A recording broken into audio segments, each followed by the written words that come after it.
Two states are demanding answers from the Biden administration.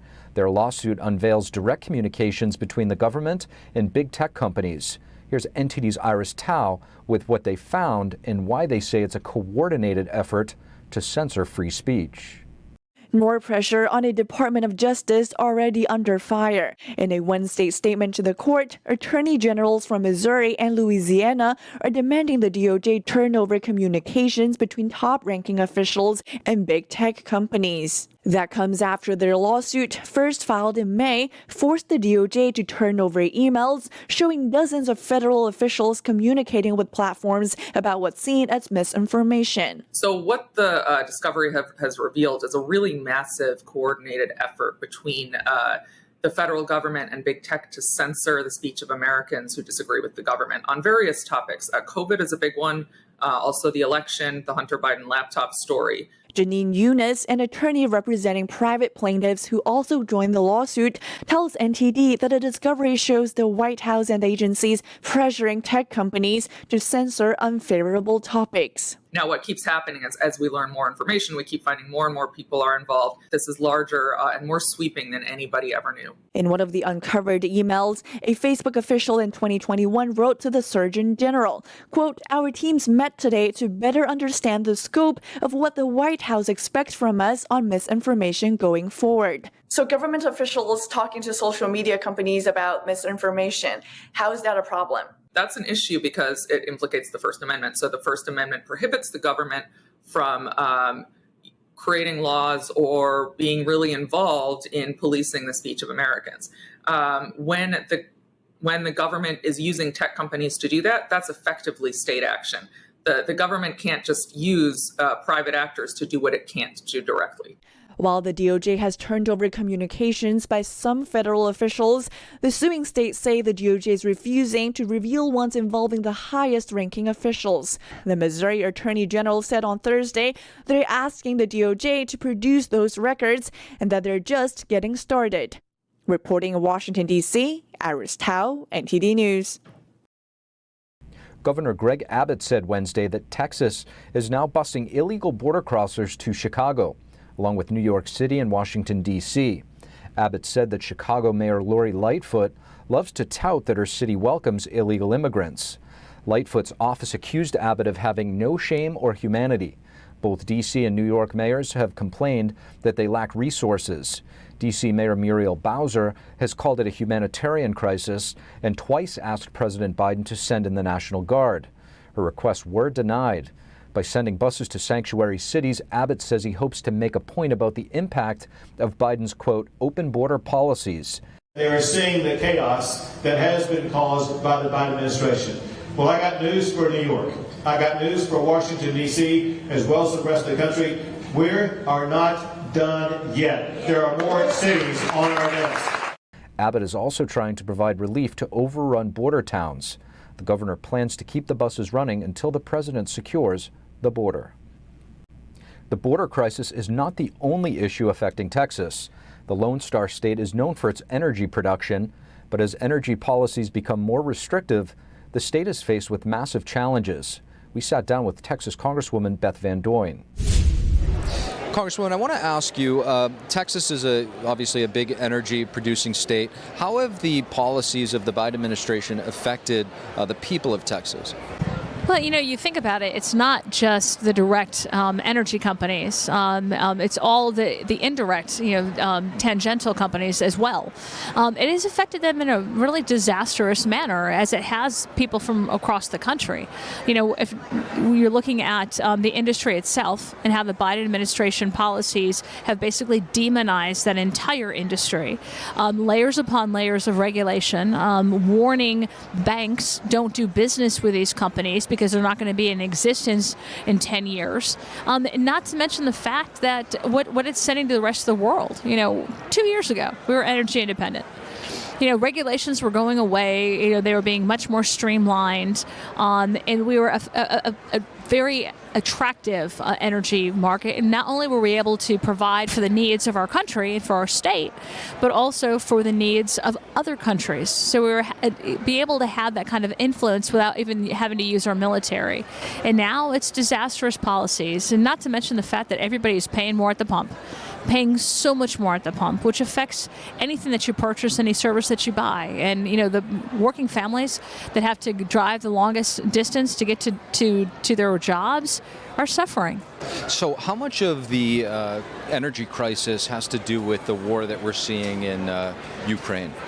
I love that is the cop-out of this administration, but from day one, the Biden administration already had formed a war against U.S. energy companies. From day one, through an executive order, Biden shut down the expansion of the Keystone Pipeline, immediately started adding additional regulations, added trillions of dollars in policies that adversely, negatively affected the energy industry, while at the same time almost grossly subsidizing markets that directly competed with it.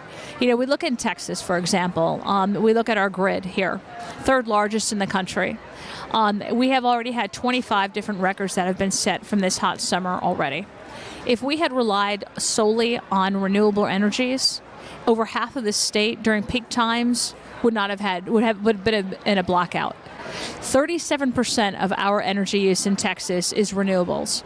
And there were times during peak needs that our wind energy was at 2% capacity. And what ends up happening is these super subsidies are given to the renewable energies, and when they make bids, they can underbid the thermal energy providers, which really distorts what the market is, and it pushes prices higher for the thermal energy companies, and it pushes them out. But the fact is that if we want reliable power, the reliable power right now is found in thermals, it's found in coal, it's found in liquid natural gas, it's found in nuclear, and we are doing nothing but pushing them outside of the market. We're relying on renewable energies, which is not reliable. And as a result, you're seeing people across the state during these triple digits heat wave actually dying. Do you envision a path? Is there a pathway to, have more renewables and at the same time go back to producing energy on our own?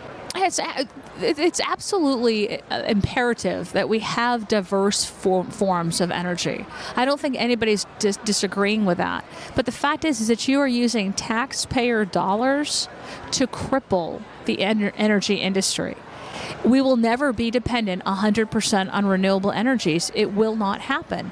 They don't have enough power and they don't have enough consistency during peak times. So instead of making an enemy out of the U.S. energy market, instead of having to rely on foreign powers and foreign countries that are many times adverse to U.S. interests, look at what we have here in the U.S. We have the cleanest energy in the world. Why are we not using that? Why are we going to Saudi Arabia? Why are we going to Venezuela? Places that produce energy a lot dirtier than we do. If our focus is on having a clean environment, then look at U.S. energy production, but stop punishing it. If you could just kind of break down how energy is tied into national security.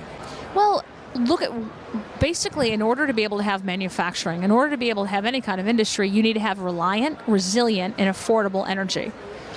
When we start messing with that formula, it pushes those manufacturing companies to other countries. It forces us to be reliant for simple things like gas, like heat and energy in our houses, electricity in our houses. It forces us to look at other suppliers. And in some instances, those other suppliers are countries that wish us harm. So from a purely national perspective of what we need to be able to be independent for our own country, looking at U.S. production is the better way to go. Congresswoman Beth Van Duyne, thank you. Thank you very much. It was great to see you. U.S. officials have ordered microchip company NVIDIA to stop selling some products to Chinese buyers. The ban applies to 2 high-tech chips used in artificial intelligence. It's estimated they'll have to sacrifice hundreds of millions of dollars in sales. According to NVIDIA, U.S. officials said the new rule would ensure products are not diverted to the Chinese military. The U.S. Department of Commerce said it's reviewing its policies to, quote, keep advanced technologies out of the wrong hands. The announcement signals a major escalation of Washington's concern about China's technological capabilities. Recently, Facebook CEO Mark Zuckerberg admitted to suppressing the story of Hunter Biden's laptop and claimed the FBI warned them to watch for misinformation. Some have argued that the suppression of this story could have been enough to sway the 2020 election in favor of President Biden. The laptop's contents are still under investigation by the FBI, with many questions remaining. It's the topic of a new film called My Son Hunter, which is distributed by Breitbart News. I had a chance to sit down with editor-in-chief at Breitbart, Alex Marlow, and director of the new film, Robert Davi. Here's a look. Robert Davi, Alex Marlow, thank you so much for joining us. Thank you for having us, Steve. It's great to be here. So tell us why My Son Hunter. Well, I think it's quite obvious at this point. If anyone has any awareness of what's been happening in our country and in the world, after watching the Russian collusion led by Adam Schiff and Nancy Pelosi in our country, a false narrative that was paid for by the Clinton campaign, the American people, and myself included, watching now this unfolding of the laptop story of Hunter Biden and the deliberate squelching or squashing of that story by the media, by now we find out law enforcement, everything else, that frustration of not telling the story was brewing inside me. And this film came along to me from the Unreported Story Society, from Phelim and Ann and Magda. And I wanted to tell the story, but I wanted to tell it that wasn't demonizing. You know, I wanted to be able to. Andrew Breitbart, as Alex knows, said, and he was a friend of both of ours, that politics is downstream from culture. And for the most part, conservative filmmaking tends to be an echo chamber of, and it misses something, I think, culturally. So I wanted to be able to tell the story and direct it that was more of a bridge. I don't demonize his drug addiction, and I don't, it's about a relationship in a father and a son, while showing the corruption of and the underbelly of this whole thing. Alex, I want to ask you, this is Breitbart's first major venture into the film distribution area. Why this film for you guys? There's a few reasons why it was this film that we chose. We'd always had this idea that we wanted to go beyond being just a news company and being much more multimedia, digital entertainment eventually. But we had to have the right push over that cliff, and that was seeing this film, because Robert was a longtime friend of Andrew Breitbart, and we know he's a consummate professional in Hollywood. He's a rare case of someone who has been an open conservative for decades and has still had a big career in Hollywood. And we'd seen The Dukes, we'd been familiar with his vision, and then we saw the film, and the film does two things truly brilliant. First of all, this is not a DIY low-rent production. This is glossy, this is Hollywood, and this is the type of stuff that people come to associate with going to the movies or watching your favorite movie. So it had that element of it, but then it had the historical context. And the historical context isn't just meaningful, it is, which all the details of Hunter's life, Joe Biden's life, the Biden family, the highlights or lowlights of their apparent corruption. But it was also laugh out loud hilarious. It was uproariously funny. And it was funny not just because Robert's got a gift for that stuff, which he's got great timing, anyone who knows him knows that, but the literal quotes, the things that have happened in Hunter Biden's life are truly stranger than fiction. And that comes out so clearly in the film. So we knew this is the one, we got to do it. We're diving in. I have to say, if you watch the trailer, you would think, oh, this is typical Hollywood. But if you actually watch some of those videos, which many journalists and others have, it doesn't seem to be too far from the truth. Yeah, no, it's not at all. It's very much rooted in the truth. The vast majority of the movie is, I would say, is truthful. And the artistic liberties that are taken really do enhance the story. They make it come to life. It's the exact type of historical fiction that you would want to see on screen. It's a perfect use of the medium, and that's why we think that we want to get at the biggest audience possible. And when the opportunity came up to try to do that, that's why we're here. Robert, I have to ask you, who do you have to thank more right now, Joe Rogan or Mark Zuckerberg? I think a combination of Joe Rogan, Mark Zuckerberg, and Bill Maher. Bill Maher confronted Rob Reiner, who's the great director, terrific person. I've known him, different political ideologies than both of us, but he actually questioned Rob Reiner, saying, what about this laptop now that the FBI, and it's proven that this happened and that, and he couldn't admit it. It's the most fascinating study in denial. So the combination of Zuckerberg, and also, think about this. Rudy Giuliani, great American, remember? Revered at one time. Rudy Giuliani, his house was raided, or they went to get things from his house. He had 2 laptops on a shelf, on a table. They were taking things. He says, don't you want these? And they said, what are those? He goes, that's Hunter Biden's laptop. And they go, oh, no, we don't want those. The American people have been told those things don't exist, or they've been misled. Alex, if you could just tell us, how is the film going to be distributed? When are people going to be able to watch it? How can they watch it? September 7th, mysonhunter.com. Easy as pie, mysonhunter.com. Super easy to get it that way, mysonhunter.com. That's all I can say. Alex Marlow, Robert Davi, thank you so much. Thank you for having us, Steve. Thank you.